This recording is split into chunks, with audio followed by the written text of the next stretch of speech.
Hey there everyone, today I want to talk to you about title work. No, not that type of title work where someone's chasing an NBA championship. I mean title work in a real estate contract.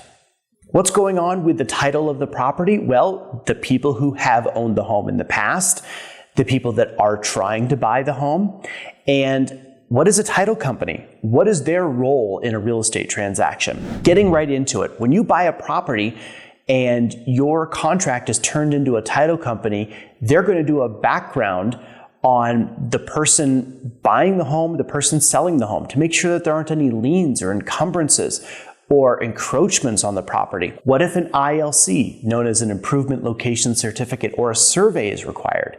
If you're buying property way out east, are all the stakes clearly identifiable? Does it need to be resurveyed so that the title of the property is free and clear, meaning you don't have a neighbor who claims 1/3 of the back 40 as their own?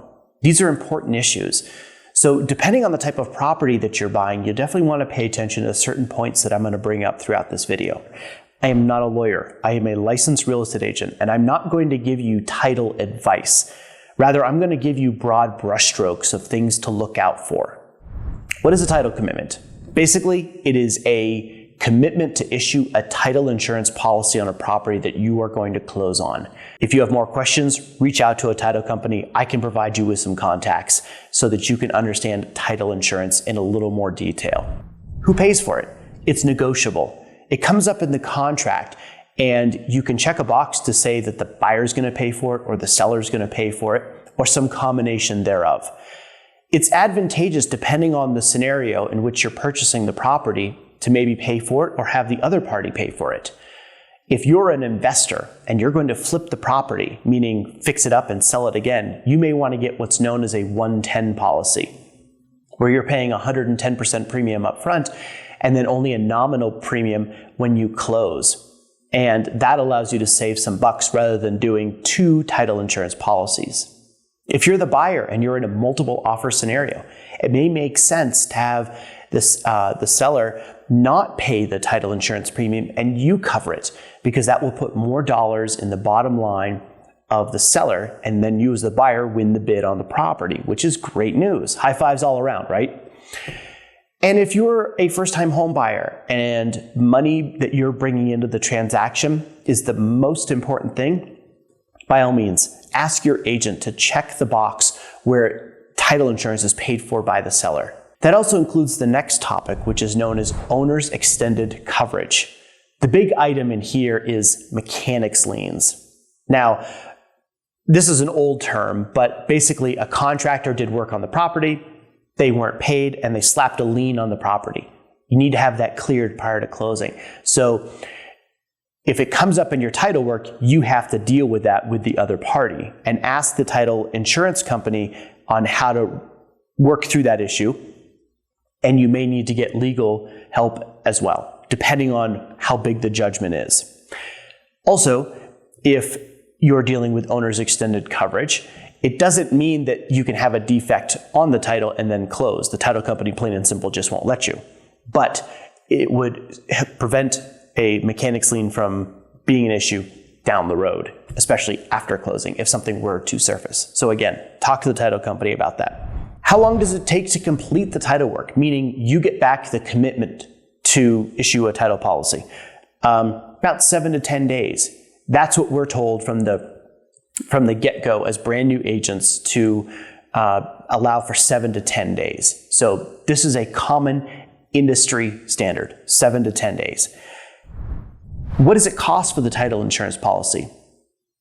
Title policies and title companies are regulated by the Division of Insurance, not the Division of Real Estate. And that's important to keep in mind because all insurance must be registered each year and logged with the Division of Insurance. So if you go to a title company's website, say like Legacy Title in Colorado Springs, on their website, they will have a link for all the fees associated with various price ranges. And it escalates based on the price range. So if you start off at $200,000 and move to $225,000 to $250,000 and so on, you will see that the title insurance premium escalates based on the price of the property. It's pretty straightforward. How about who resolves title issues? This is a moment to work with the other party, but they have to clean up their own mess. Rarely would I advise, or I think even would a scenario where a buyer would be okay with paying for a judgment on a property. This is dangerous stuff to get into. And again, please consult legal advice if there is a judgment to be handled. This is not something to mess around with. How about, can title issues stop a transaction? Absolutely. If there is a IRS judgment on the property because of unpaid taxes of tens of thousands of dollars, yeah, it's going to probably stop the transaction. If there is a small judgment, or perhaps what we see oftentimes is you've got a common name, John Smith, for example, and there is someone else in town who has a judgment of the same name, and you're like, that's not me. You will sign an affidavit at closing letting the title company know that that's not you, and they don't need to worry about it. So can it stop closing? Yes. But are a lot of the issues something that you can work through? Yes, as well. There's a host of other things that can come up with title work.